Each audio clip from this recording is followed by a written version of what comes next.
It's time for Security Now. Steve Gibson is here. We're going to take a look at the security news of the week. Maybe throw in a little sci-fi here and there. And then he's going to answer some great questions from you, the members of the audience. It's all coming up next on Security Now. Netcasts you love. From people you trust.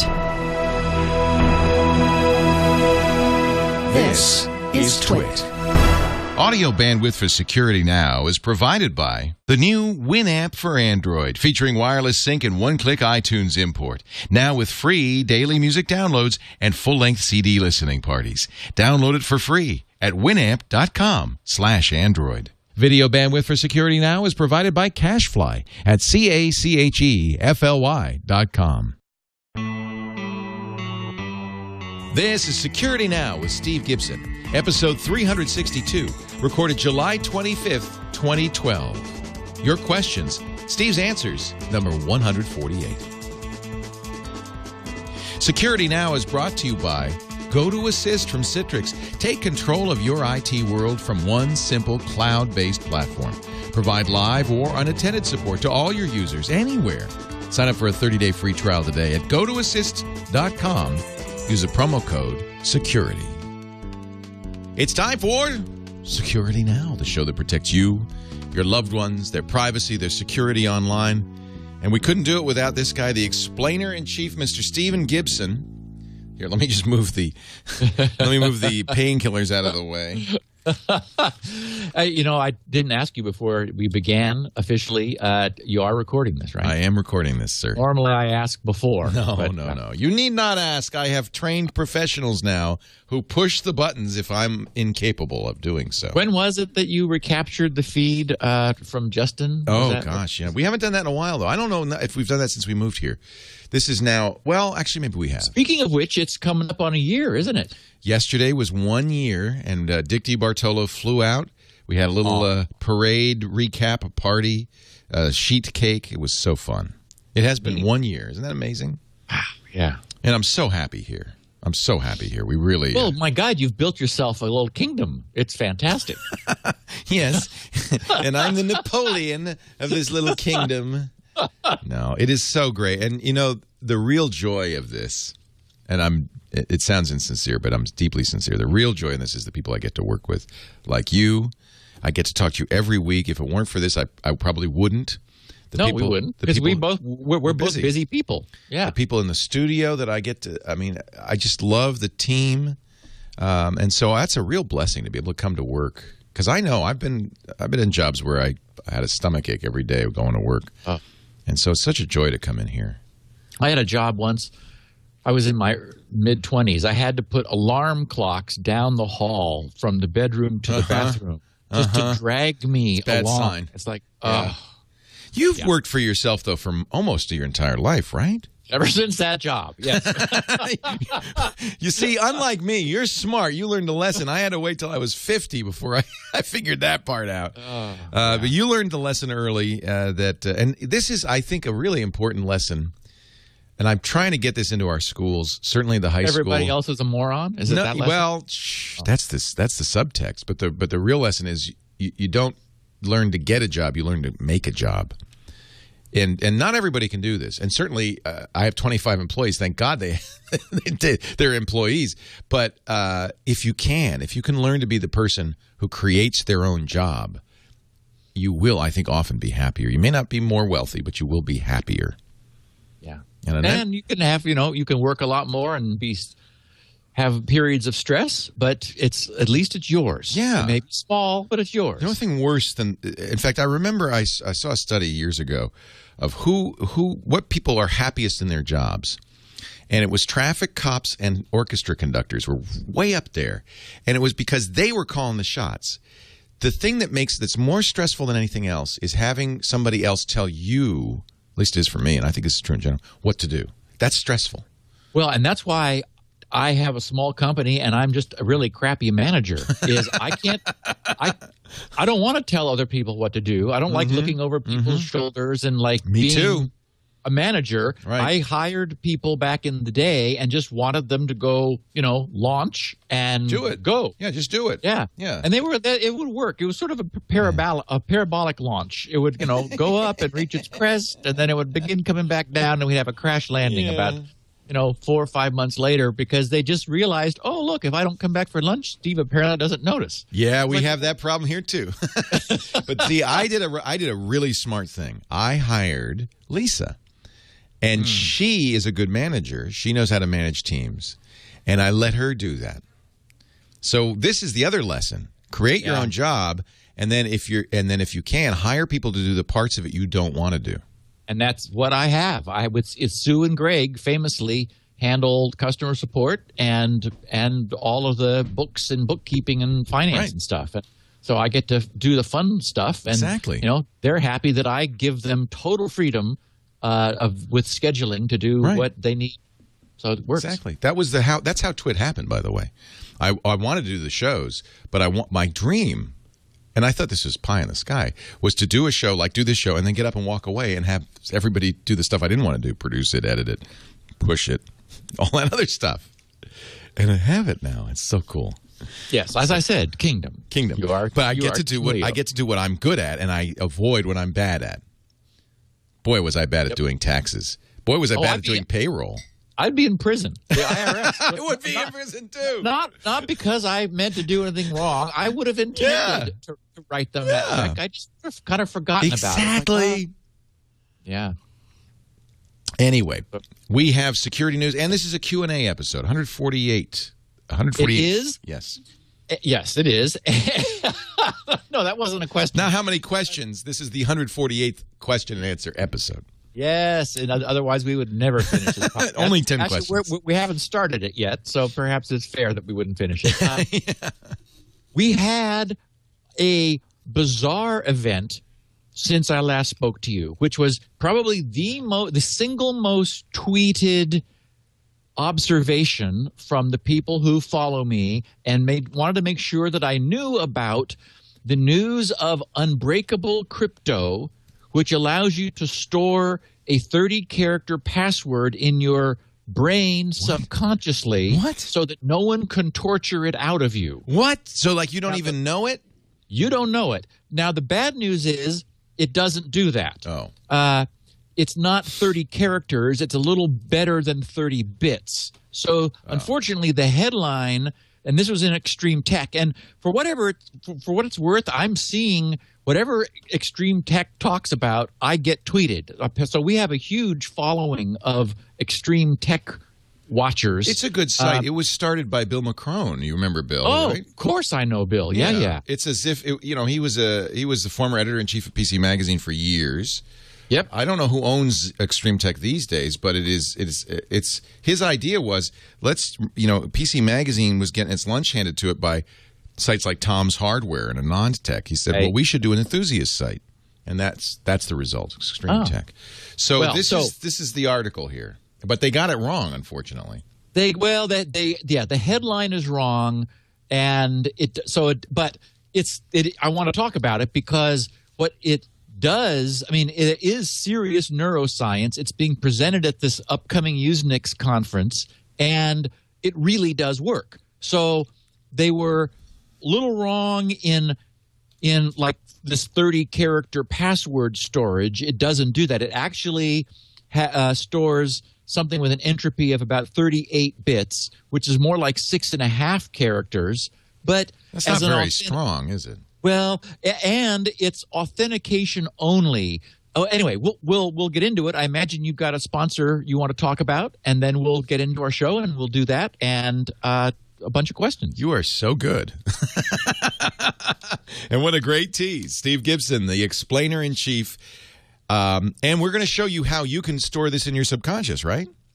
Yes, actually, there is an online version of this that is it's a little Flash app that people can play with. And it's going to take me an hour to do this, so I'm not going to do it on the air, but maybe tonight. Yeah, I would imagine that people want to understand what it's about. Right. That's what I'm going to explain, and then they can go look at it if they want to. It's been referred to as sort of like Guitar Hero, and the way that works. But I'll play the game a little bit. I'll play it, yeah.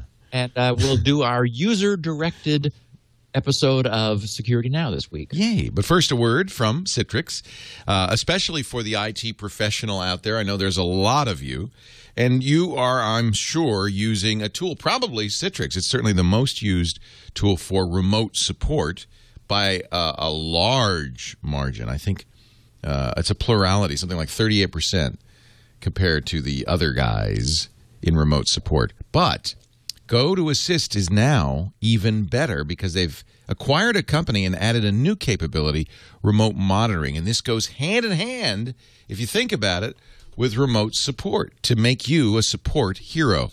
If you are an IT person in a business, if you do software support for a living, or if you're interested in creating a business and manage support services, you really need to know about GoToAssist. I'm going to tell you how you could try it free, all of it free for 30 days in just a second. But first, let's take a look at it. Visit GoToAssist.com.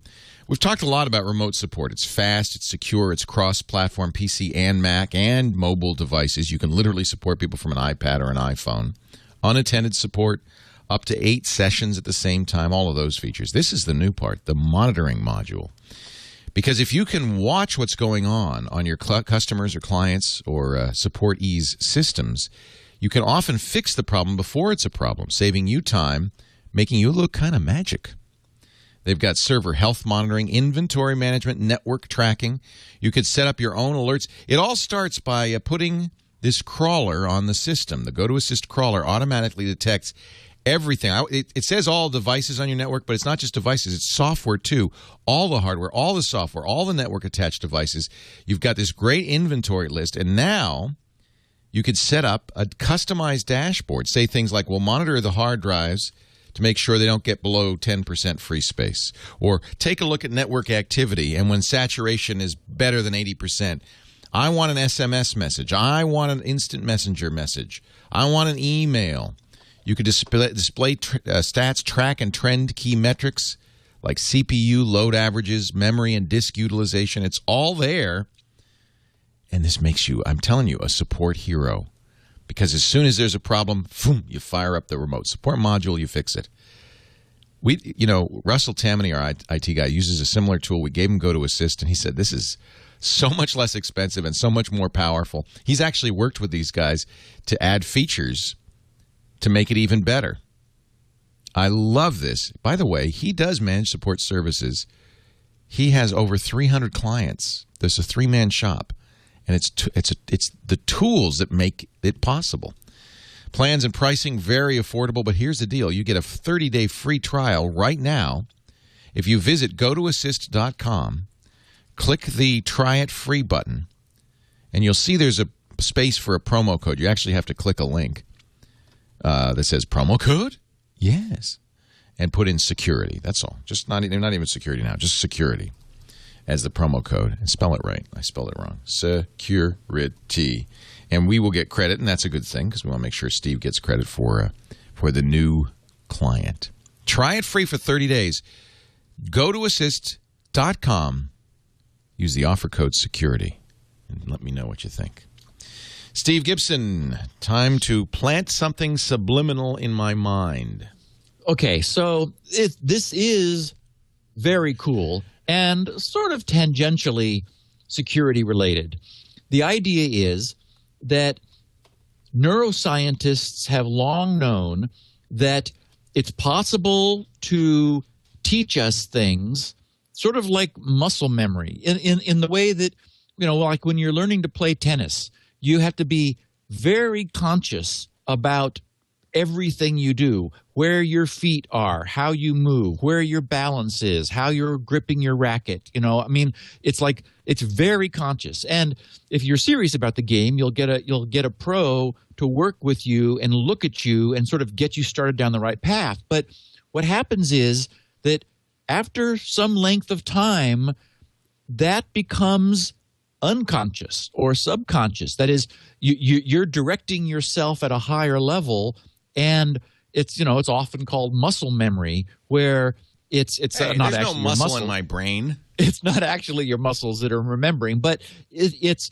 those sort of subroutines are established, and then you're calling them rather than running them by hand, to use a computer analogy. So what this was Neuroscience Meets Cryptography, and the title of the paper is a little worrisome. I'm not kidding you. Neuroscience Meets Cryptography: Designing Crypto Primitives Secure Against Rubber Hose Attacks.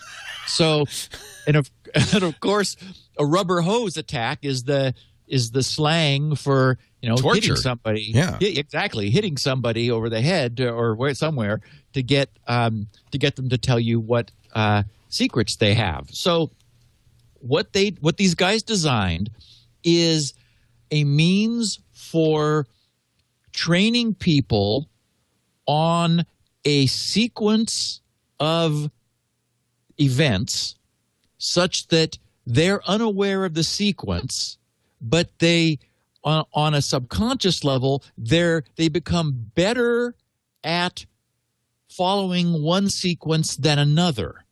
And so this, for example, you don't have the ability to simply sit down and type out a password that you're not consciously aware of. So the way the system would work is you would first authenticate yourself normally. You would use a username and password, things that you know, maybe even something that you have. But then this next level of authentication would know who you're claiming to be, and it would know the sequence that you had previously been trained on. So this is all kind of, Bourne, Jason Bourne sort of stuff.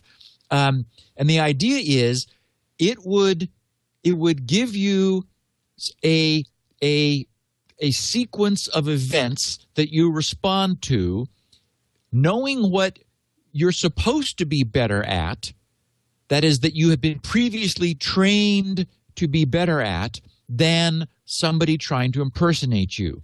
And what they found was it works.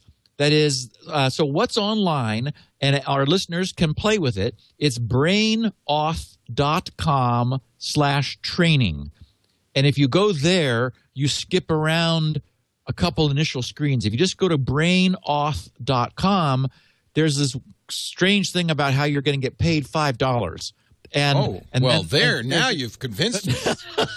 But there's a disclaimer saying, we're not doing that anymore, so ignore that. It's like, okay. Or just go to /training. Anyway, apparently...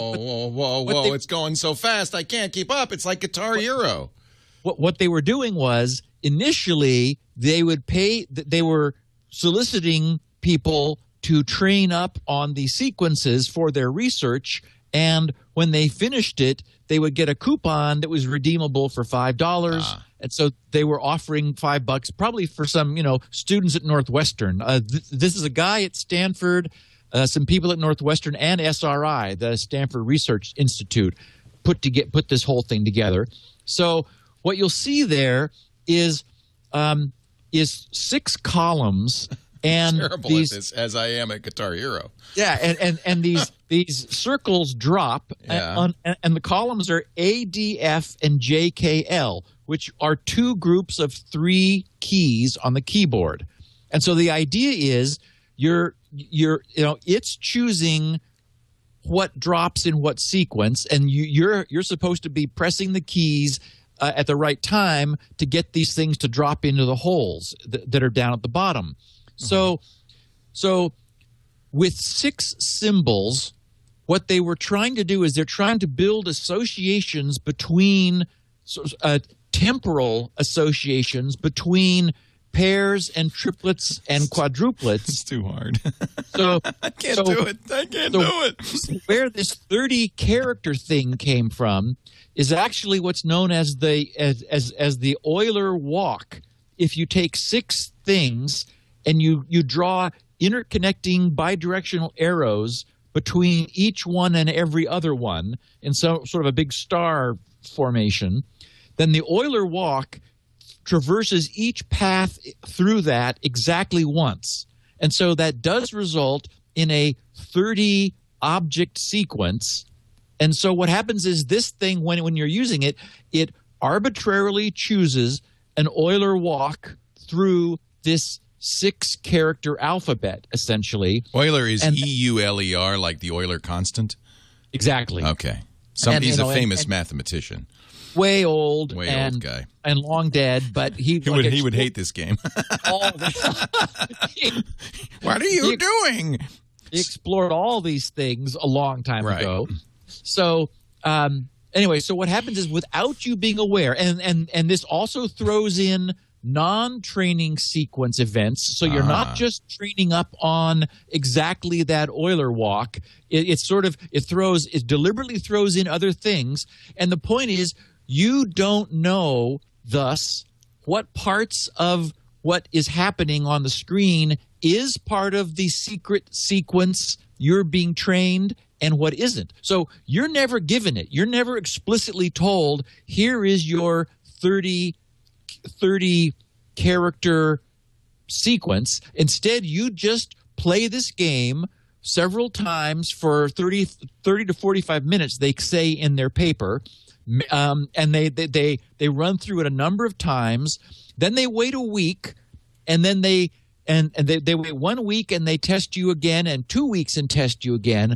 And what they found was there's some loss of retention after the first week, but then it sort of flattens out, and you don't lose nearly as much in the second week, and it's sticky enough that they're claiming it could be used for authentication. And so again, but I mean, I don't know it consciously, the keystrokes, but somehow I can trigger it. Well, no, the idea would be that you're actually getting better, even though you're not thinking, Leo, that you're very good at that right now. I'm terrible at it. Yeah. You did spend. I bet a pianist would be very good at it. If you did spend an hour, there would be things it would be deliberately doing, like SKD. No, I'm recognizing some patterns, actually. I do see some things repeat, yeah. Right. And so you wouldn't be able to speak it necessarily, right, but your body and like those lower levels of your autonomic nervous system stuff, yes. Yeah. It would be sort of acquiring a bias, and that's really what this is. It is. I have a bias towards doing it right. That's right. Yeah. It's giving you a bias towards things that it is deliberately caused you to expect. And so at some time in the future, it could test you for that bias, and you would have a particular bias. Oh, I see. So it would give you the same game again.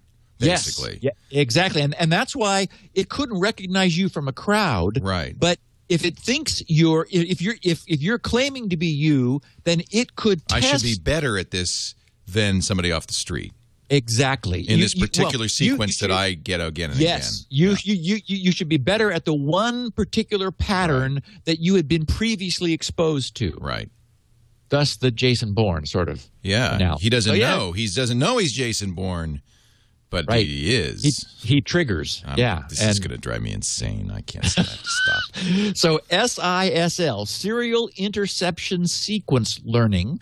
Anyway, that's what that is. Many people sent the link from Extreme Tech to me, and I also wanted to thank them and acknowledge it and explain that unfortunately it's not storing a 30-character password in your brain, but it's creating something unique in you that nobody else would have that could at a later date be checked for. That makes perfect sense. That makes perfect sense. And the NSA couldn't suddenly come to you and say, "Okay, what's your sequence?" Because you have no idea.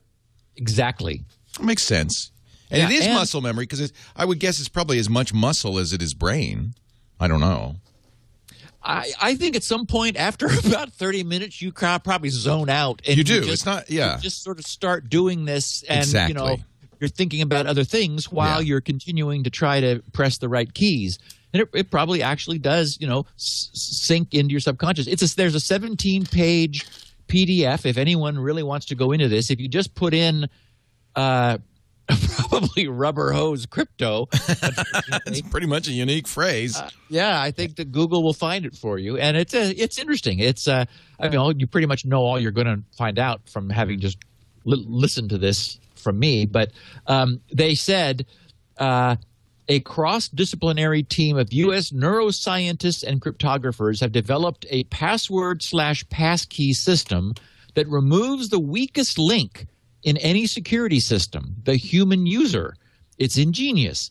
The system still requires that you enter a password, but at no point do you actually remember the password. Now, here again, I'm quoting from Extreme Tech, where they don't quite understand. They thought because it was 30 characters that it was somehow 30 yes, characters. And you're not entering a password. Right. You are demonstrating a bias, right, sort of a statistical bias, which only you have. So you first have to tell it who you are, then it's able to challenge that assertion with sort of an additional step of authentication. So anyway, it's very cool. Yeah, and, if you were really Leo Laporte, you would perform 10%. It's probably a small amount, 10% better at this than they've got Leo.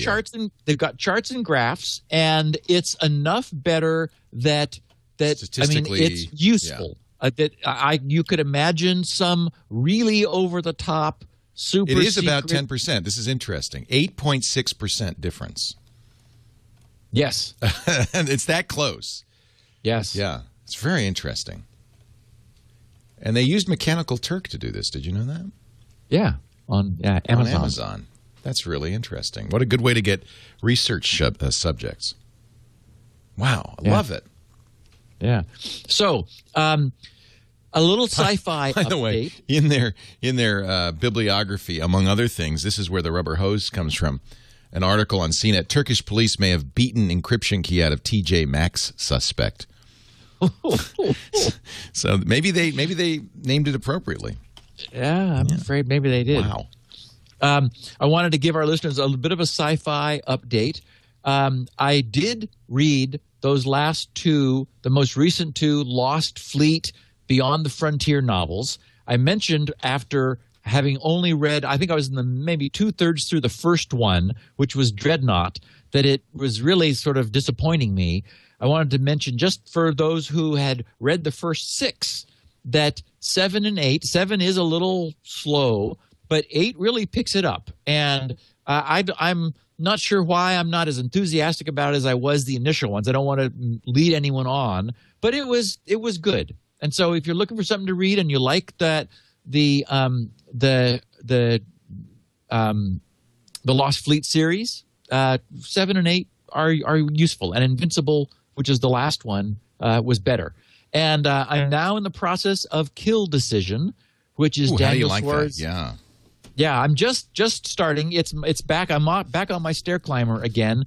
I'm working myself back into shape. I really had some substantial keto adaptation period. I was having to drink a lot of bouillon in order to keep from just dehydrating and cramping. You were feeling weak. I'm past that phase now. I no longer. I weaned myself from the bouillon. And I'm fine. So I thought, okay, now I'm going to start getting back into shape. While this was going on, I didn't want to, really tweak myself too hard with my workout. So I backed off on that. But so Daniel Suarez is, so far, it's really interesting. I just like his writing. It's good stuff. It is not a trilogy going from the first 2 books. It's unrelated. It's unrelated. Yeah. Although, again, it's good cyber stuff. It's good tech. It's good military. I mean, so it's a nice read. I am enjoying it. And I did want to mention that Jenny and I saw the Amazing Spider-Man the other day, and I thought the best 3D that I've seen so far. I was more impressed with it for some reason even than Avatar. I thought and Prometheus. I saw both in 3D, and I was not that blown away by them. But The Amazing Spider-Man, I liked. I've liked all the Spider-Man movies, Tobey's movies, and this one was good too. So, if anyone is is curious, And I did get a nice note from a John Newcomb, who's a listener of ours. He said, "Dear Steve, just wanted to tell you how much I appreciate all the great info I get from your podcast with Leo Laporte. You guys are a great team. I recently bought a copy of Spinrite that I've added to my bag of tricks. I'm a computer tech and work for a company who services the dental industry. Spinrite has already saved me a lot of time. I was in an office the other day working on a machine that would not fully boot Windows. I ran Spinrite, and it recovered several bad sectors, which then allowed me to image the drive and install a new one. Thank you for making my job so much easier. Your software works so well. In using it and observing all the little details, I think it's clear how much care you put into its design and development. Sincerely, John Newcomb." So, thank you, John. I appreciate the feedback and letting our listeners know. Well done. You know, we don't have another ad, so let's get right to the questions. Are you ready, sir? I be ready. I be ready. But I'm not, so wait a minute. Hold on. Oh, I did want to mention while you're getting ready, Leo, yes. That many people, many of our listeners have had tremendous physical benefits from experimenting with very low-carb stuff. I had a bunch of tweets that I was considering sharing, but I thought, I don't want to clutter up security now with that. But remember that SGVLC is my Twitter feed. If anyone is interested, I mean, to hear real listeners talk about many 10s, 20s, 30s, 50s pounds of weight that they've lost, blood pressure normal for the first time in their adult life, and all kinds of other good stuff, do a search on SGGLC and take a look at those. Yeah, I kind of surprised my doctor today. He said, "Wow, you're looking good." I said, "Thank you very much." You are, actually. I noticed, too. I feel good. You look great. Yeah. Question number 1 for Mr. Gibson from Brian Finn in New Hampshire. Hi, Steve. After thinking about all the precautions you've discussed in the past and the best way to protect ourselves, it occurs to me that much protection is going to be wiped out by the switch to apps, which is really ongoing, isn't it? Not only on mobile, but also on the desktop. Using the iPad negates LastPass. It's a nuisance, but doable in Safari. However, it's impossible to use LastPass in an app. While it may be possible to craft clever passwords, I believe the inevitable result will be to go back to our old habits using the same password everywhere. And I have to say, I think he's probably right. Maybe I'm paranoid, but this looks like the next big thing, apps. What do you and Leo think? Yeah, and I mean, I'm having the same experience. Yeah. It's fabulous on, in a browser mode where you're logging into sites, and I mean, I just, I'm so happy having LastPass there, but my iPad, that is probably the app or the app environment where I spend most of my time when I'm off at Starbucks in the morning reading and poking around and doing research. You can do sort of, and I tried it for a while. Actually, it was on the iPad 2 where I used some JavaScript snippets in order to invoke LastPass and try to, but it was like so awkward that I didn't even bother doing it when I switched to the iPad 3. It's like, okay, I just, and they have been moving, LastPass has been moving their own browser forward. There's a LastPass tab, it's called, which is an iPad, a nice iPad browser. So, of course, it brings LastPass to a web environment. But as you said, or as Brian said, we're generally more app-centric. One of the things that I find annoying, frankly, because I've already got so many apps, is that when I'm surfing with the iPad, now the sites I go to are all pumping their own app. It's like, oh, get the Slate app. I know. I hate that. I do too. It's like, I don't want an app for a site. I'm here in the browser. Give me the page. Yes, and so sometimes you like close it and it comes back, or you change pages and it comes back again, and it's like, oh, please. It's funny too, because there was a comment in the mailbag about somebody, actually it was Jared, who sends me a lot of stuff, asking about spoofing user agent. And I was thinking, boy, I'd like to be spoofing my user agent, because that's I'll generally spoof your user agent. What does that mean, spoofing your user agent?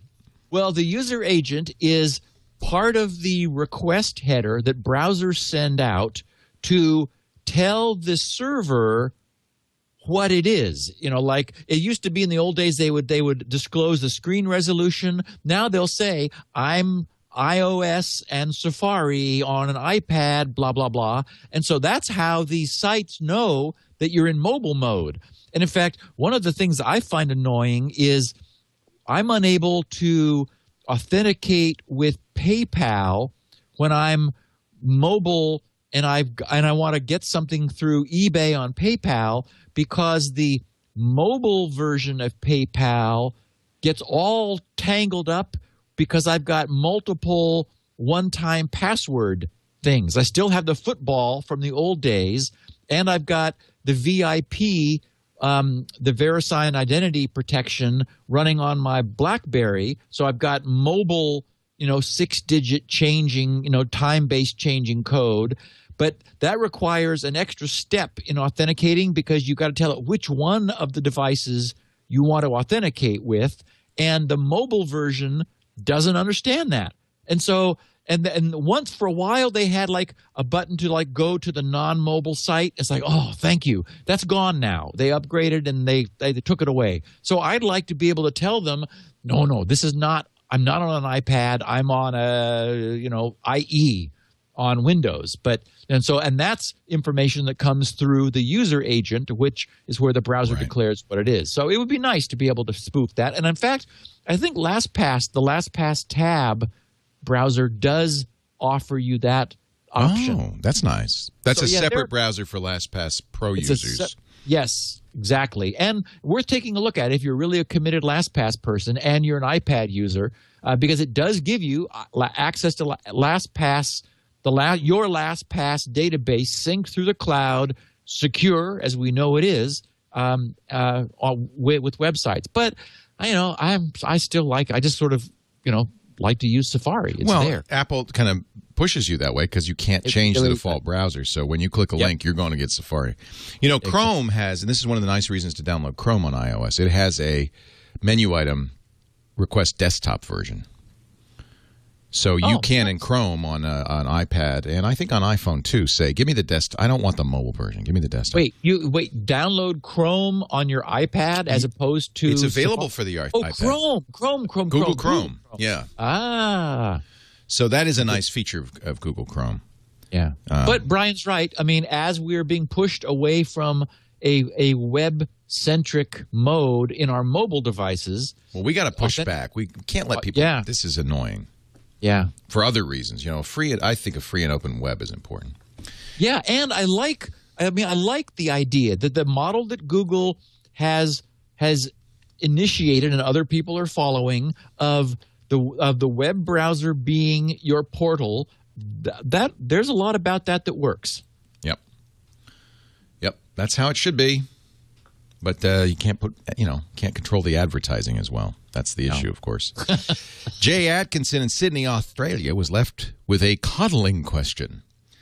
Gentlemen, I have a problem. I find the information you provide intensely interesting. Yes, that is a problem. But there is a cure. No, I'm sorry. I'm being facetious. And I often find myself wanting to talk through the content of the netcast to confirm that I understood what's been discussed. That's a good idea. Get a Security Now buddy, listen together, and then afterwards say, okay, this is what I understood. And then he can say, well, this is what I understood. My problem is following along with 357, I realized the very limited number of friends I have with whom I could discuss the netcast without them glazing over and sending them into an information-induced coma. So I'm very cautious to control my enthusiasm and choose my audience carefully when discussing anything Security Now related. You just need better friends, Jay. Any mention of Uncle Stevie Gibson or Leo in my household already has my 6-year-old rolling her eyes. She'll come around. But I know that this is the safe forum for posing such questions. So, I love this, Steve. I don't care what his question is. This is great. Can you provide an explanation as to how they came up with the hard limit of 5 milliseconds in 100 milliseconds in relation to the buffer coddling algorithm? Oh, I'm glad he didn't ask me that.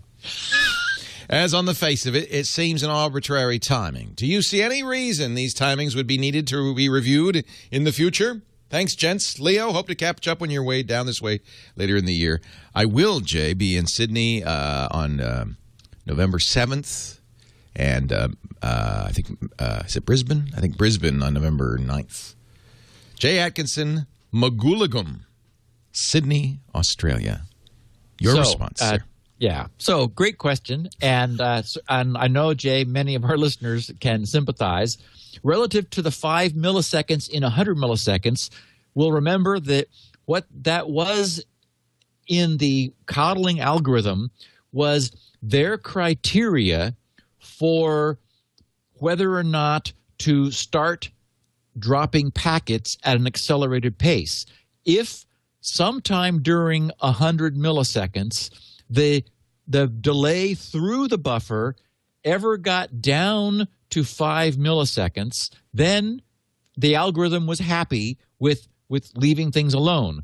But if at no time during 100 milliseconds was the buffer ever was the delay through the buffer ever at or lower than 5 milliseconds, then the algorithm would worry that it needed to start sending some messages back to the protocols that were sending data through the buffer, that they needed to back themselves off a little bit. So this allowed bursts to occur, but not long-term overuse of the buffer. Those timings were arrived at empirically just through lots of modeling and testing. But the 5 milliseconds in 100 actually comes from our real-world experience. It is an amount of time which, when multiplied by the number of hops packets need to traverse, still makes the internet feel responsive. So the idea is we want both to be able to be downloading blocks of data, big video streams and things, where we really don't need interactivity. We don't need real-time round-trip interactivity, but we also want to be able to be playing games with, shared servers, and we want to be able to click on a link and have the page immediately start loading and populating. So we have differing priorities, but for us humans, if we take 5 milliseconds times a number of hops, we'll keep the sense that the internet is working, that it's fast enough, that something hasn't broken. And that's where that came from. It's we as humans, and what do we ask? If we were all just big, non-interactive, huge streams of data moving autonomously, no one would care if buffers got deep and fat. That wouldn't be a problem. But we want the internet to still feel reactive to us, and so that's the key: is to keep those buffers small, so that our intentions don't take long to get somewhere, and the response is to get back. So his question actually is legit, because that might change when bandwidth situations change and so forth. Yes or no? Well, no, and that's what's so cool about this is bandwidth independent. This is based on time. So as bandwidth increased, then the buffers could be deeper, and they would automatically deepen. But the time factor would stay the same. Got it. And that's the genius of this, is that it's based not on bandwidth and not on, particular buffer packet size or lengths, but just on time. And time, the interactivity of our experience is really what we're trying to preserve. And this does that. Really interesting stuff. Yeah. I love it when big minds solve problems, and really think about this stuff. Well, Great. And this thing is decades old, this problem. I mean, it's about time we fixed it. This has confounded the best minds for quite a while. And then these guys finally said, okay, we really need to sit down and figure this out. And they did. 2 questions in a row here, so hang on. First, from Carlos Alfaro in Rockaway Beach, New York. about iOS and Android security. Steve and Leo love the show, been listening since episode 1. Own Spinrite, etc., etc. I know that both the iPhone and Android have their own implementation of sandboxing and memory protection to protect or prevent applications from getting to the information they shouldn't have access to. But looking over the security... Uh-oh. Let me make this a little smaller. We got a page boundary. Yeah, looking over the security... here it is. It does this to me every time. Model. And then it reformats.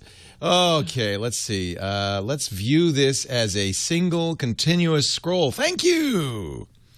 Just have to tell Preview how to do it. Looking over the security model for both platforms, I wonder whether they are really secure. An example of my concern would be using a banking application to access a bank or credit card institution. Now, how would I know that another application is not getting my username and password? If you read the permissions some applications ask for, it's out of control. Some apps require permission to read the state of the phone and see the number you're dialing. They can see your contact list. This is more so, I would say, on you get these granular permissions on Android, not so much on iOS. We don't really know what they're asking for on iOS. They can see your contact list, maybe even copy it. They can record sound, even phone conversations. A scary one is they can turn on the camera and take both pictures and video even when you're sleeping, which used to be the case with IMDb on Android. The Internet Movie Database asked for permission so the application could turn on the camera and take pictures. They use the GPS to determine locations, coarse or fine setting, and others. Now, I know these permissions are not needed by some of the apps requesting them. And I know it does not mean that just because they have permission, they'll use those permissions. I guess they look at all that information to monetize it. No, it's more complicated. I can explain why they have to ask for those permissions. So finally, my question is, can I trust either Android or iOS to allow me secure access to my bank and other secure sources of information? Because I am not sure. I have never used my Android phone for that purpose. I carry a USB stick with Ubuntu Linux all the time, just for that.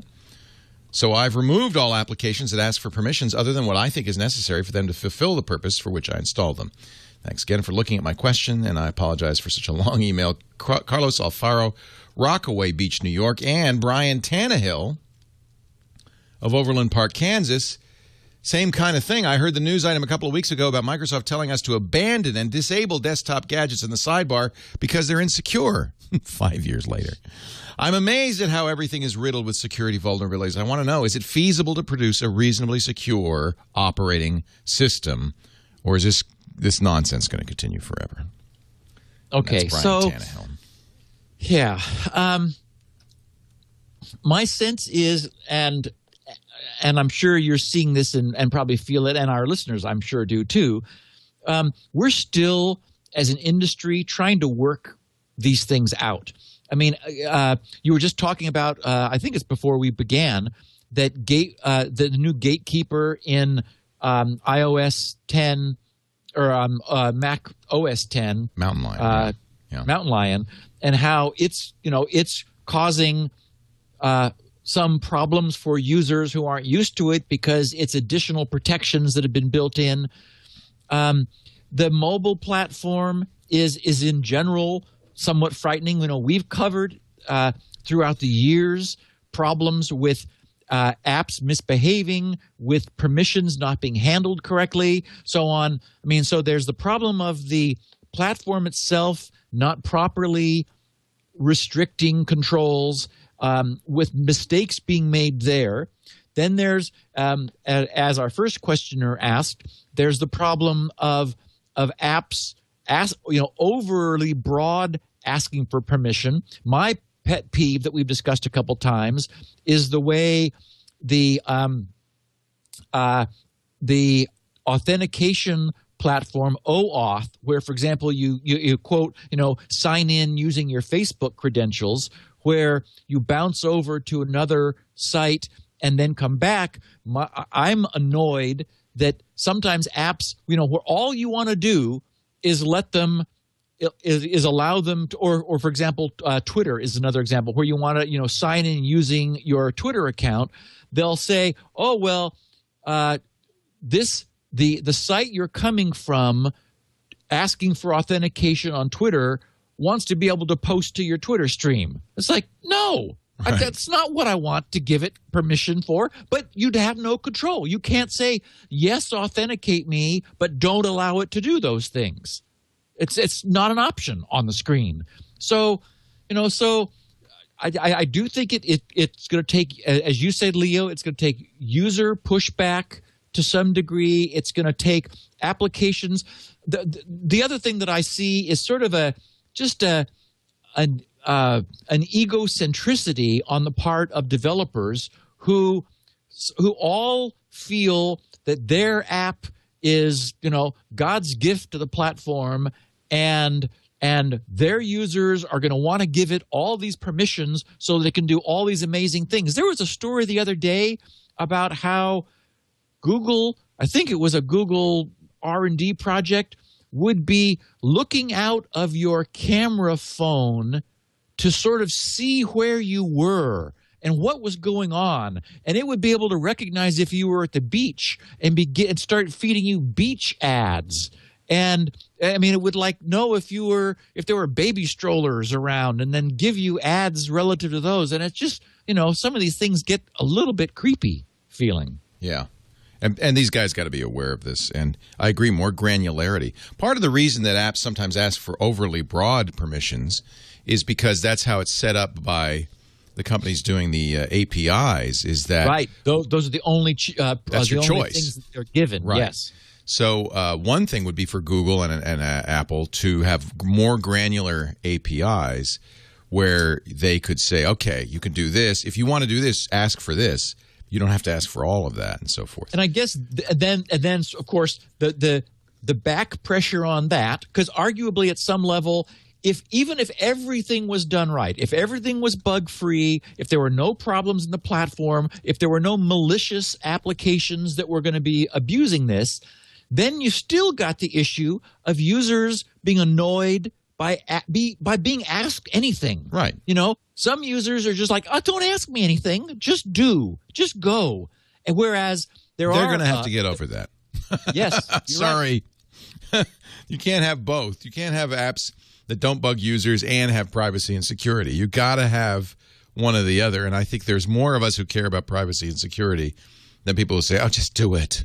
And then the other thing you would like is that instead of an app saying you must agree to all these things or we won't work, right. It'd be nice if the apps would say, right. Here's what we want, and here's the features that are associated with those needs, and you can turn off the ones right. you don't want to provide and still use everything else. Right. And I think that Android's moving in that direction. I think Google has made some noise saying, yeah, we want to give not only more granularity, but give people the chance to turn stuff down, and the app just can't do that particular thing. But it doesn't mean you don't get the app. You just get a more limited app. Well, I have to say that I am really impressed with the $200 Nexus 7 little tablet. I mean, it's a beautiful tablet. I was unimpressed with the Fire, but this is the first Android tablet that I thought, wow, this thing, I mean, it is nice. And I do like the idea, much as I am an iOS and iPad fanboy. I mean, I acknowledge it. I love what Apple has done, but we know from having seen so much history here that Apple needs some competition. And so I love the idea that Google with the Android platform could be establishing some standards of behavior that Apple, even though Apple has a reputation for ignoring everybody else, if there is push, then Apple will respond. So yeah, it would be good. Well, I think they are. I think the rumors are strong. They're going to do a tablet of roughly this size. Yeah, although I'm not a 16 by 9 person. I really like 4 by 3. Well, that's what Apple's going to do. That's what you're good in luck. That's why I bring it up. Is it's going to be 1024 by 768 in a 7-inch form factor. We should say this is all rumor and speculation. Yes. Apple has not said anything that it's going to do. I don't mind 16:9 because it's a little thinner and taller, right? So it can slip into pockets and so forth. Yeah, true. And it is more oriented toward media, and my bias is more toward reading. So. Yeah. Well, but this is good for a book too, isn't it? It's very much like the Kindle. Pages. Yeah, well, no, If you do the it- Kindle is much more square. Is it? The Fire is also 16 by 9. It's like reading in a long column. It just it doesn't work as well for me. Really? Because this seems like roughly the page of a paperback would be. Maybe it's too tall. Too tall. Too tall for you, huh? Yeah, well, compared to 4 by 3, I think is a nice compromise because then you could still do media. You just lose some pixels on the top and bottom. Yeah. I don't know. I think this is pretty doable. I think one thing that all of these have again over traditional books is you can change the font size to make it just the right comfort level for you, so you can read. I'm an ebook reader. I mean, as you were talking about my Palm Pilots that are in the refrigerator before we began recording. You're never going to use those. I was reading books on those. But isn't this better than a Palm Pilot? Come on. Oh yeah.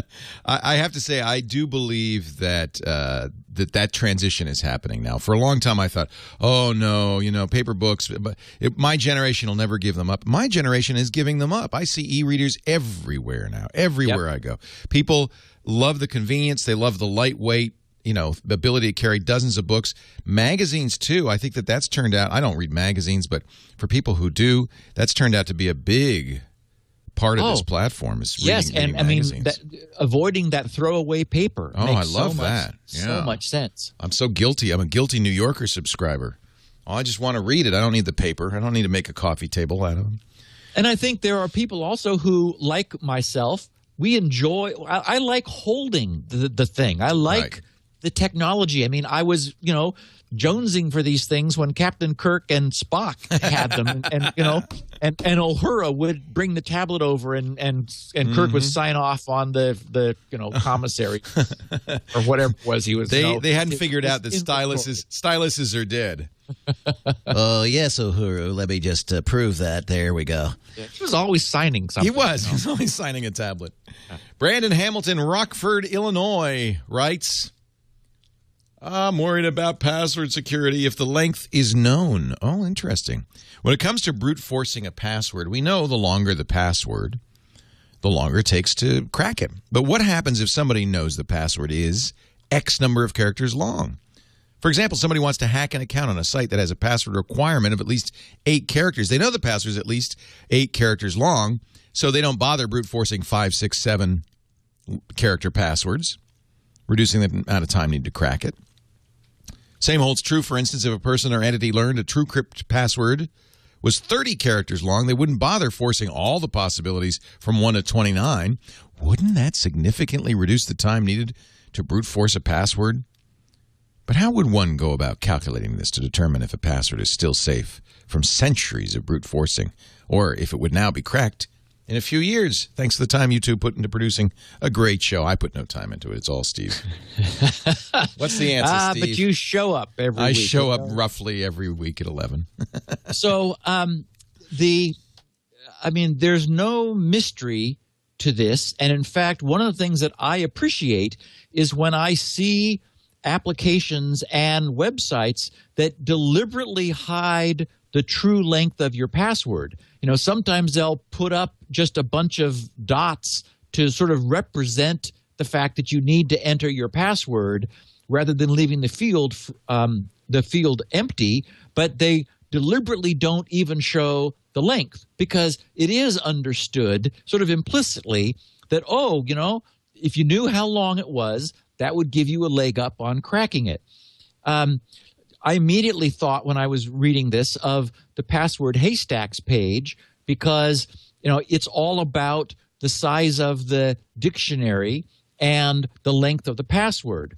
And what I did when calculating the length of time required to crack a password and from that or before that, the total number of combinations is I did the math of the number of combinations with a single character plus the number of combinations with 2 characters plus the number of combinations with 3 characters and so on. So I did the sum of all the numbers of possible passwords of all shorter size up to and including the one that the user entered.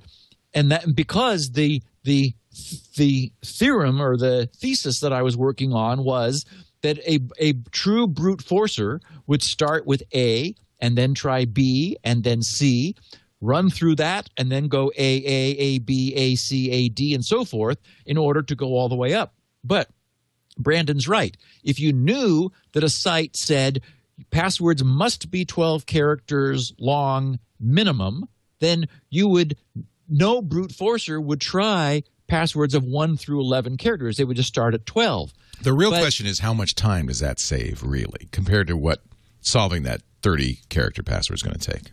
Right. And it actually turns out not to save much time because every character you add multiplies the length of time by the size of the character set, which is typically like 96. So it's 96 times 96 times 96.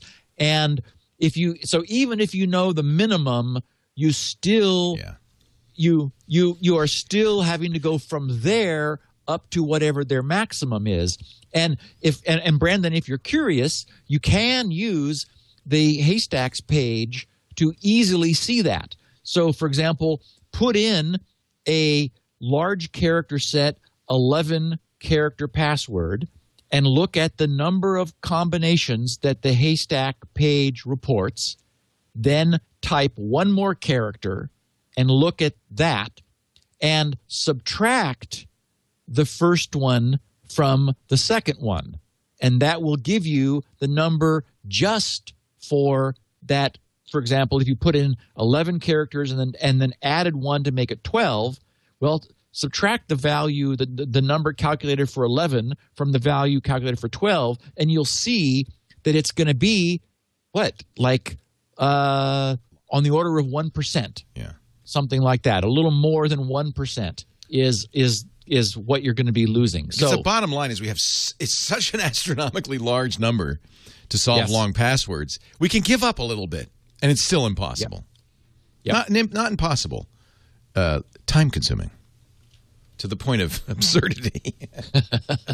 Scott Brochelle in Ottawa, Canada wonders about, I like this, elliptical curve crypto.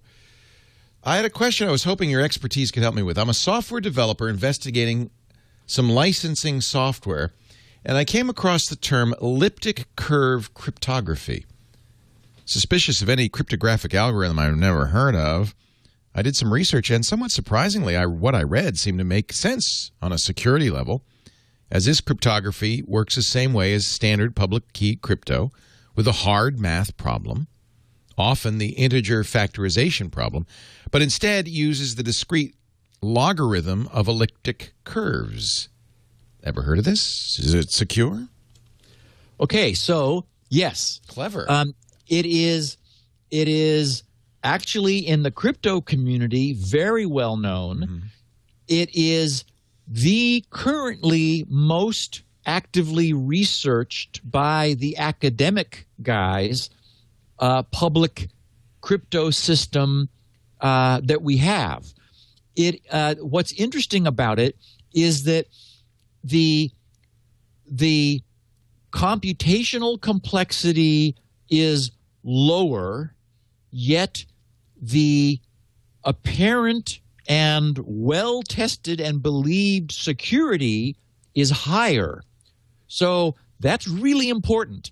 For example, Microsoft's phone has used it. BlackBerry has been using it for years. Interesting.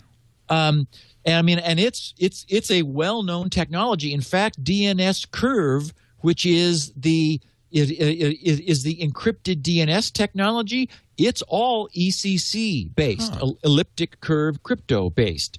So to give you a sense, we were recently talking about how 1024-bit keys are being well, they're still in active use, but for example, they're regarded as, a new RSA public key ought to be 2048. I had to, for example, use 2048-bit keys when I got my extended validation certificate. EV certs have to be 2048. And Microsoft, as our listeners may remember from a recent news blurb, is I think it's next month, they will be formally removing support for RSA crypto shorter than 1024. There are some 768-bit RSA things still around. They're removing that from XP Service Pack 3 and on in August. So 2048 bits is where we're moving to under RSA. But get this, 256-bit elliptic curve provides comparable security to 3072-bit RSA. Interesting. Yeah. So only 256 bits of ECC public key provides about the same security as 1.5 times the bit length of 2048, which is 3072.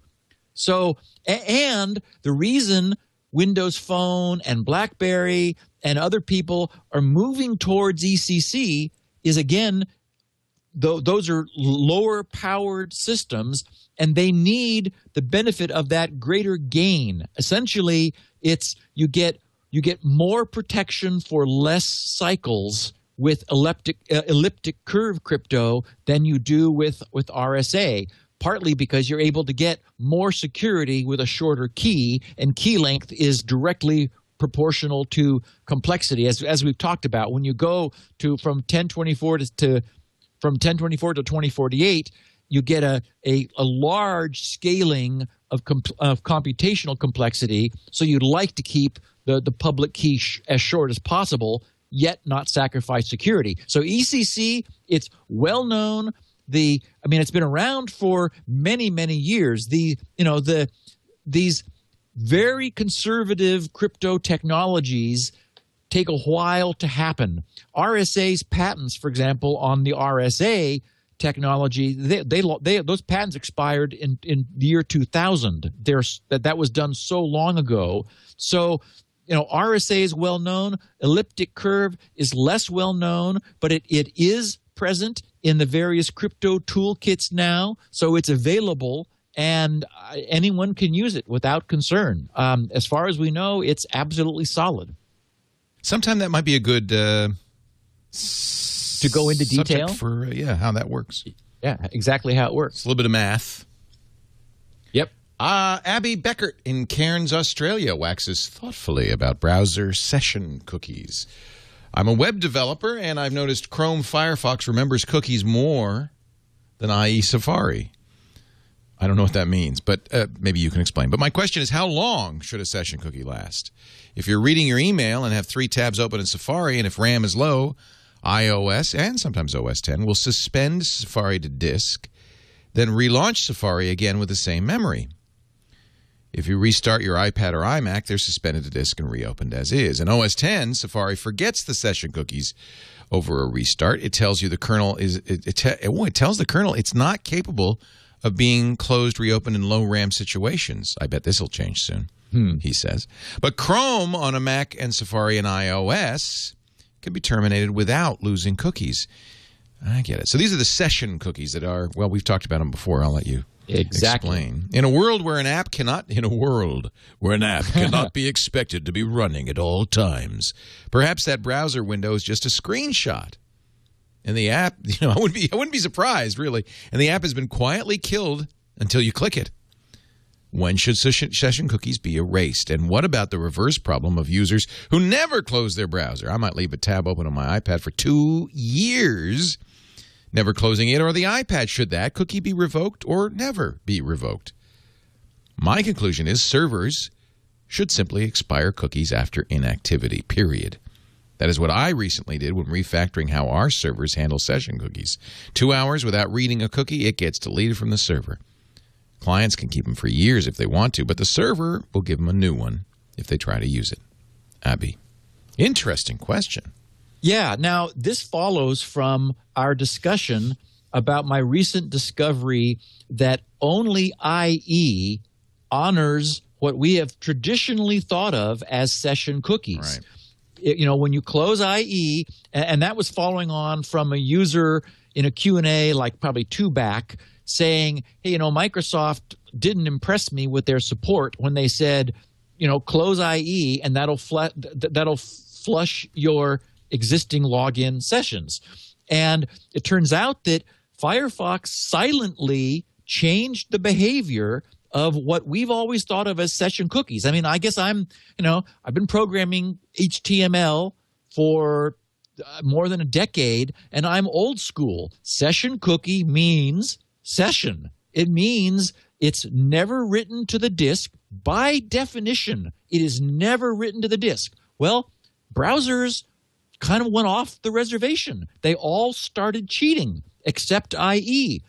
Chrome preserves them. Safari preserves them. Firefox preserves them. Unless you, in the case of Firefox, as we talked about, I think it was last week, go into about:config and manually override and push it back to its behavior before version 4. Good old version 3.6 that many of us stayed with for a long time was honoring session cookies. But what happened was so many web-centric systems are now using session cookies for their logon authentication that users were being inconvenienced. And as we talked about back when we were discussing this with Firefox, Leo, you'll remember Firefox tends to crash. And so when it restarts, it was losing all of its logons, which was upsetting people more than having them be more sticky. So the behavior got changed. So as it happens, I have come to the same conclusion that Abby has with my own use of cookies. For example, when my employees are roaming and need to log into our back-end database in order to perform like customer service functions, the cookies that I am continually providing them contain a timestamp. And if the server ever receives one that is aged more than an hour, in my case, because of the kind of work that they're doing, they're either doing things or they're not. If the server makes a request containing an expired cookie, then I require them to re-authenticate. I say, oops, I just tell them they have to log in again, essentially. And so as long as they're actively using the application, they get to stay there. If at any period of time they don't log out but they stop using it, then after whatever reasonable amount of time the developer chooses, we just decide, okay, there's enough of a chance that somebody else has come along that you'd like them to reprove who they are.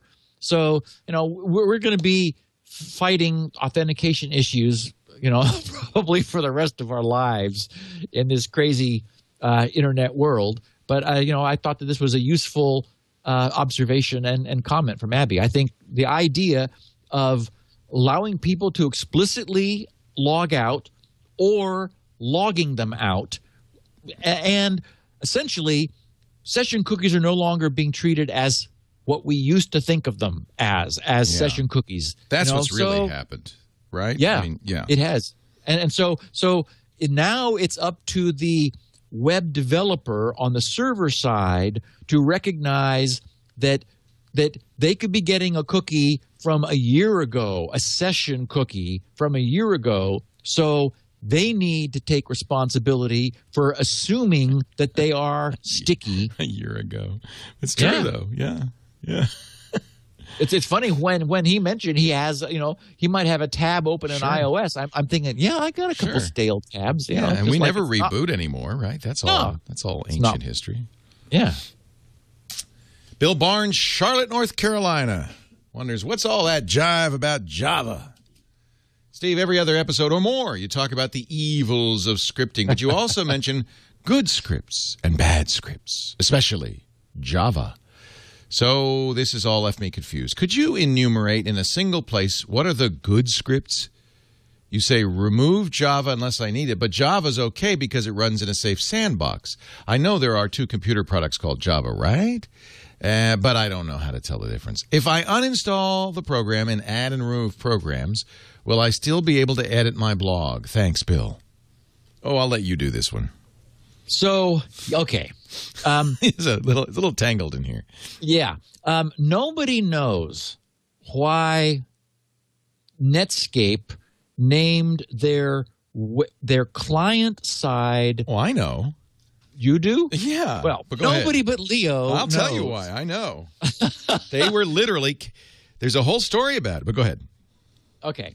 For some reason, which Leo will well, I'll enumerate later. Shortly explain, Netscape named a completely unrelated client-side web browser scripting language JavaScript, though it has nothing to do with Java, which is what Sun Computer's Scott McNealy famously named their interpreted, object-oriented set-top box language when they were developing it.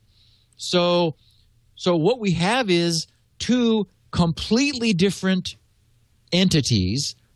They run differently. They're treated differently. They're completely different languages. And sadly, they both have Java in their name. One is Java. The other is JavaScript, though JavaScript is not a scripted version of Java. So there's the first issue of problem number 1. Deobfuscation, yes. And by the way, it's no longer – did you know that it's no longer JavaScript? It's ECMAScript. ECMA script. Yeah, it's ECMAScript. So there. So it was originally called Mocha, and then later it was called LiveScript. But coincidentally, when Netscape wait. You mean in Netscape it was called Mocha? The original code name was Mocha. Okay, so there was a coffee flavor. So there was a coffee flavor, but not an intentional confusion with Java. Yeah. And then it was named LiveScript. That was the official name, I remember. A guy named Brendan Ike created it. But it was coincidentally at exactly the same time that Java was deployed in Netscape in a joint release with Sun that they announced that they were going to name its scripting language JavaScript. Some say, according to Wikipedia, the choice has been characterized by many as a marketing ploy by Netscape to give JavaScript the cachet of what was then the hot new web programming language. It's also been claimed, now that's what I believe, the former, but it's also been claimed that the language's name is the result of a co-marketing deal between Netscape and Sun in exchange for Netscape bundling Sun's Java runtime with its browser. I believe it too. It happened at the same time. So everybody knew what they were doing. and it's confused people ever since. And I do believe that's why they've changed the name to ECMAScript. ECMA is a larger industry group. Yeah, my own reading on that is that it really is becoming a standard language. Yeah. I mean, I like it. I'm, like I was just talking about. You've become proficient in it. Yeah, actually, I've been coding a lot in the last few days. I'll be showing some people some stuff that I've been doing before long. And so my sense is it has outgrown the browser, and for example, it's supported in Windows now separately. So I'm really glad that it has become standardized. It is moving forward. It is maturing. It has a lot of positive things to be said about it. Now, unfortunately, if Bill thought he was confused before, we haven't helped. But it's a very important, and we say this a lot. Java does not equal JavaScript. They're in no way related, except for the fact that Sun and now Oracle owns both names. So from a utility standpoint, one of the things that both languages do is allow cross-platform stuff. So all the browsers now support very much the same implementation of JavaScript. For some reason, Windows and IE still just dragging them, their heels behind, but they're catching up rapidly. So web servers don't have to care where they're serving the page to. Java is a plugin. Now that's a key concept. JavaScript is built into the browser. Java is a plugin. It's kind of like a PDF reader is a plugin for most browsers, although they're beginning to support PDFs natively also. But there are, so like it's sort of like an add-on. What Java provides is also cross-platform compatibility, where you can write the same code and run it on a Mac and on a Windows machine and under Linux and under Sun, different systems. However, one of the things that Java provides is much more power. You can do networking stuff. That famous the buffer bloat packet delay meter application. You'll probably remember. I'm not the one that they designed that measures the amount of packet delay and buffer bloat that you've got in your network connection. Nettalyzer. Nettalyzer, yes, was written in Java because, and I mean, it's very aggressive in what it's able to do, because Java is a complete programming language, whereas JavaScript is deliberately constrained. For example, in JavaScript, you cannot save something to your computer.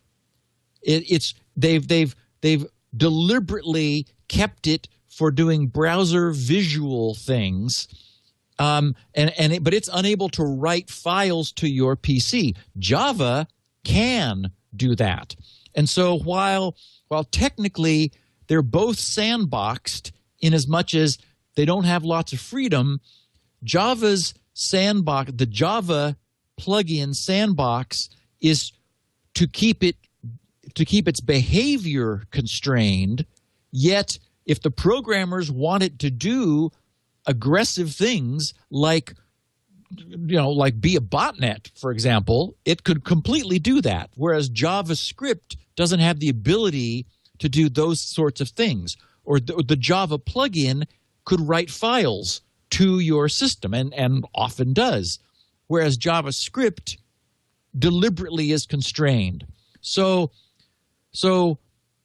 to answer your question, Bill, could you uninstall the program in add remove programs? If add remove programs shows Java, then that's the plugin, and you can definitely remove it and still be able to edit your blog, since your blog editing would certainly be done in JavaScript using JavaScript, not the Java plugin. And the Java plugin has been a constant source of security problems in the past. Can you think of anything else I left out, Leo? No, I think you nailed it, baby. I'm sure you didn't help. Bill has no idea what you're talking about, but that's okay. Sorry, Bill. Listen to this over and over again. Maybe the transcription. That will help. Yeah, and unfortunately it is. I mean, this just demonstrates it's intentionally confusing. They did it that way. How messed up it is. Yeah. And once upon a time, it helped both of their interests. Yeah. And it really was I don't marketing. think we're ever not going to call it JavaScript. I mean, that's a name that's going to stick. Well, ECMA is the worst name ever. I mean, seriously, it sounds yicky. It could be happy. It sounds like a skin disease. I have ECMA script. Oh, I'm sorry. Maybe you can get a salve for that. Yeah. But I agree with you. And by the way, ECMA script, I mean, we're going to get emails from people saying, well, technically ECMA script is not Java. Yeah, there's JavaScript, there's JScript, there's ActionScript, there's a lot of these things. And ECMA, I think, going forward is going to be the standards body and is going to determine what it is. And that's frankly what we need, is a unified standard. Yes. On the lighter side, Kevin Gadjani in Overland Park, Kansas says, mailbag? What is this mailbag of which you speak? If you, as you and Leo stated, most of the people listening are school folk from assigned reading, wouldn't the term mailbag predate them by at least 10 years? He's saying it's like dial the phone. When is the last time you saw a dial? Being older than most of them at age 25, I could say when you speak of the mailbag, I'm only familiar with one because of the old TV shows and movies from when I was a kid. You know, when people used to actually handwrite and postal mail letters to each other. I guess it's a bit like the way Leo's able to read a book with his eyes closed. So I'm curious then, why use the term mailbag? Kevin Gadjani. By the way, he says, I'm aware the term inbox is also showing its age. Because of the methodology of email, this terminology still fits. I'm also aware I wrote this email in the form of a letter. Thank you, second grade teacher. You know, it's not just mailbag. There's all sorts of anachronistic. Dial the phone is one. You know, I use the term to a couple of Starbucks baristas who are, you know, in their teens. Yeah. I use the term asleep at the switch. Yeah. And I thought, you know, they have no idea what that's. But they know what it means. They don't know where it comes from. Right. Look, have you ever said the whole 9 yards? Do you know what that means? That's a complete anachronism, but everybody knows what it means. I shot my wad. People think, no, it's not sexual. People think that's something. Right. It's not. It has to do with hand-loaded muskets. Yep, sticking gunpowder down. It goes back to the Revolutionary War. Yeah. So I don't think it's unusual. I think that's how language evolves. And what's interesting is that, in fact, these anachronistic phrases, which have lost all meaning, at least in terms still of... maintain their context or their They've lost all meaning. context. Right. They maintain meaning. Right. Yeah. Right. Isn't that... I think that's fascinating. So I don't know about mailbag. I don't know if that's one of them. Well, I don't know. People, I wonder. Yeah, I was remembered. When I was reading that, I immediately pictured, you know, a scene from Andy of Mayberry. I think that's where I remember. Hey, Opie, the mail's in. And the bag slung over his shoulder, in his little gray mailman outfit. So, the whole 9 yards, of course, means everything, right? The total thing. But no one actually is sure what the origin of that is. I was gonna say, Leo, I don't know where that comes from. The whole 9 yards, because that's such a. I mean, it's not like the ninth hole. That's obviously a golfing reference, but I don't know if ninth hole means anything. Some people say attribute it to the length of a machine gun belt, 9 yards long. So if you shot all 9 yards of the machine gun belt, this is from World War II vintage aircraft, that would be it. However, nobody said that until 40 years after the war ended, so it seems unlikely. The other argument is that 9 yards is a cubic measure, refers to the volume of a cement mixer. But in fact, that doesn't work either. Or dump graves. The whole 9 yards. Yeah, or the length of a bolt of cloth or a sari. The structure of certain sailing vessels and American football, none of which make any sense at all. So we're all saying it, and we have no idea. No idea, and so that's what I think is going to happen to mailbag. Yeah. So, see, London Bob's in the chat room saying, no, it's a naval term. Well, we don't know. Go read the Wikipedia article on the whole 9 yards, and you can see that no one really knows. They call it a etymological mystery. Ooh, nice. The most prominent etymological riddle of our time. And you heard it here, folks. And you heard it. But what's interesting, it wasn't used until the 60s. Maybe someone just made it up. It never had. I think somebody meaning? like Dvorak made it up and said, yeah, let's see if they'll adopt this. Exactly. Foisted on an unsuspecting public. Now, you know, hoisted on your own petard, the Shakespearean line, that a petard was an explosive device. And to be hoisted by one's own petard was to be blown up by one's own device. Now, I think... Hoisted, because it lifted in the air. But I think, unfortunately, that is a term that has become an anachronism. I don't think I could say to a young person, hey, you have been hoisted upon your own petard, and they would have any idea. No, I think at that point they would lock Grandpa up. Grandpa, get off my lawn. One more, and then we'll wrap this thing up. From Scott Vantland, I hope I'm saying that right, Vantland, in Colehurst, Alberta, Canada, a little password humor. We sure can use a little password humor. Very, very little password humor, actually. Hey, you included it. In the mailbag. Steve, love the show. Listen every week. In all the discussion about secure passwords, I saw this joke, thought you might find it amusing. A large company was doing a security audit of current passwords and found one that was unusually long. When they asked the employee why the password was Mickey, Minnie, Goofy, Huey, Dewey, Louie, Donald, Sacramento, she explained, "Oh, I was told it had to be 7 characters and a capital." That's pretty funny. Mickey, Minnie, Huey, Gooey, Dewey, Louie, Donald, and Sacramento. Yeah. This I have to, It's good. This lets everyone know that I read my Twitter feed. This is about 3 months ago. I got just flooded with this. And I don't know, again, if it was XKCD or XCKD or whoever that guy is. I don't know where it appeared. Love him. But Yeah. our listeners all thought this was really funny, or at least thought I would think so. And I avoided mentioning it until now. And for some reason I thought, well, okay, I'm just in a mood today, so we'll share the 7 characters. And these don't strike me as Sleeping Beauty's 7 dwarves. No, there's Mickey Mouse and Minnie Mouse. Yeah. There's Goofy, who's another. And he wasn't one of the 7 dwarves. Huey, Dewey, and Louie are the Donald Duck's nephews. Well, and they were also the 3 robots on that wonderful. Oh, you're right. Wow, I forgot about that. Yeah, with Bruce Dern. Yep. Where he's the gardener in the. I forgot the name of that. I'm sure the chat room will tell us in a moment. The space gardener. Yep. And then Donald, of course, is their silent running. Thank you, Tefman in India. Running. They're fast.